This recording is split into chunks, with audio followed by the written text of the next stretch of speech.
আসসালামু আলাইকুম ওরহমতুল্লাহি ওবারাকাতু। প্রিয় বন্ধুরা, ইউরোপ ইনফরমেশন বাংলা চ্যানেলের পক্ষ থেকে দেশ এবং দেশের বাইরে, দূরে এবং কাছে যে যেখান থেকে আমাদের নতুন আরেকটি নিয়মিত ভিডিও দেখছেন সবাইকে জানাই স্বাগতম।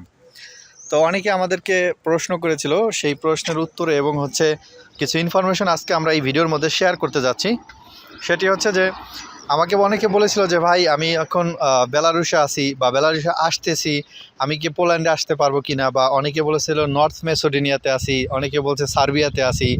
তো এইভাবে এইখান থেকে কি পোল্যান্ডে আসা যাবে কিনা, বা অবৈধভাবে যদি পোল্যান্ডে ঢোকার পরে কি আমি পোল্যান্ডে বৈধভাবে রেসিডেন্ট পারমিট করতে পারবো কিনা, এইরকম অনেকে আমাদেরকে প্রশ্ন করেছিল।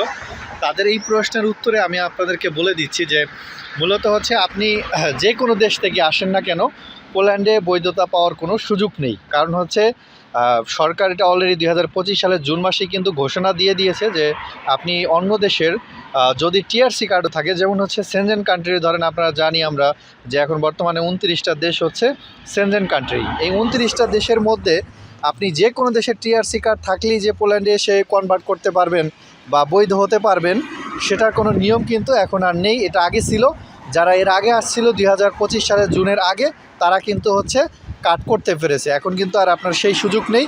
আর আপনারা যারা বেলারুশ আছেন, আপনারা জানেন যে এগুলো কিন্তু সেনজেন কান্ট্রি না, এগুলো হচ্ছে নন সেনজেন ইউরোপ ইউনিয়নের মধ্যে অন্তর্ভুক্ত। তো তারা কিন্তু আপনারা ওই সার্বিয়া অথবা নর্থ মেসোডোনিয়া অথবা বেলারুশ এই সব দেশে এসে কিন্তু পোল্যান্ডে আসতে পারবেন না, এবং অবৈধভাবে আসলে এখানে ঢুকলে বর্ডার গার্ডের হাতে যদি ধরা পড়েন, তাহলে আপনাকে জেল এবং জরিমানা দুইটাই কিন্তু গুনতে হবে। অনেক সময় অনেককে কিন্তু জেল খাটিয়ে আবার বাংলাদেশে পাঠিয়ে দিয়েছে। পোল্যান্ডের বর্ডার গার্ড কিন্তু খুবই কড়া, এবং এখানে কিন্তু অবৈধ কোনো লোক থাকতে পারে না। সুতরাং আপনারা যারা অনেক চিন্তা ভাবনা করতেছেন যে এরকম দালালে বলছে বা অমুকে বলছে আমাকে নিয়ে যাবে, আমার পোল্যান্ডে ঢুকিয়ে দেবে, আমি বৈধ হতে পারবো, তাদের এই আশা ঘুরে বালি। কারণ এই রকম কোনো সিস্টেম পোল্যান্ডে নেই।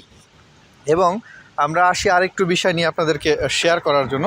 সেটি হচ্ছে যে বেলারুশে অনেকে কিন্তু ঢুকতেছে বর্তমানে। তো বেলারুশ থেকে বা সার্বিয়া থেকে বা নর্থ মেসিডোনিয়া থেকে যদি আপনি আসতে চান, তাহলে আসতে পারবেন। সেটা হচ্ছে ওই দেশের আপনার রেসিডেন্ট পারমিট আগে থাকতে হবে। রেসিডেন্ট পারমিট থাকার পরে ওই দেশ থেকে আপনি চাইলে টিআরসি কার্ড হওয়ার পরে 6 মাস বা 1 বছর স্টে করার পরে, হ্যাঁ, আপনি যদি চান যে একান্তভাবে আমি পোল্যান্ডে আসবো, তাহলে আপনারা আসতে পারবেন। তবে সেক্ষেত্রে অবশ্যই আপনাকে ওই দেশের টিআরসি কার্ড থাকতে হবে, এবং টিআরসি কার্ড থাকার পরে যেমন নর্থ মেসিডোনিয়া অথবা বেলারুশ অথবা সার্বিয়া, পোল্যান্ড অ্যাম্বাসি ফেস করে অ্যাম্বাসি থেকে ভিসা নিয়ে তারপরে কিন্তু আপনি পোল্যান্ডে আসতে পারবেন। তবে সেক্ষেত্রে মিনিমাম আপনাকে ওইখানে স্টে করতে হবে, এবং 1 বছর হতে হবে, 6 মাস থেকে 1 বছর টিআরসি কার্ডের মেয়াদ হতে হবে। তাহলে কিন্তু আপনারা ট্রাই করতে পারেন।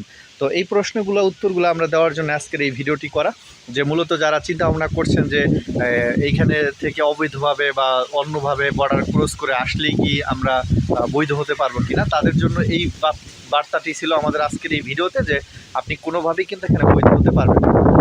টিআরসি কার্ডধারী যারা 29টা দেশের টিআরসি কার্ড আছে, তারাও কিন্তু এসে এখানে বৈধ হওয়ার কোনো সুযোগ নেই।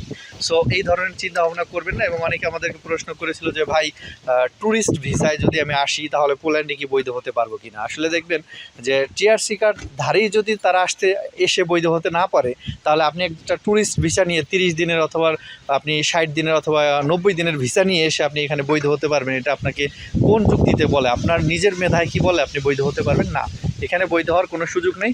এটা এরকম না এখানে ইলিগাল ইমিগ্রেশন নেই। যদি থাকতো তাহলে আপনি মামলা দিয়ে থাকতে পারতেন, যে ইতালি, স্পেন, ফ্রান্স, জার্মান এই সব দেশে আপনি হয়তো থাকতে পারতেন। কিন্তু এইখানে হওয়ার কোনো সুযোগ নাই, এখানে আসার কোনো সুযোগ নাই যে আপনি আসার পরে আপনি এখানে বৈধভাবে থাকতে পারবেন। সো আমরা আজকে আপনাদেরকে অনেকগুলো ইনফরমেশন প্রোভাইড করেছি। আশা করি ভিডিওটি কাজে লেগেছে। আর যদি ভিডিওটি কাজে লাগে, অবশ্যই শেয়ার করার নজরকে দেখার সুযোগ করে দেবেন।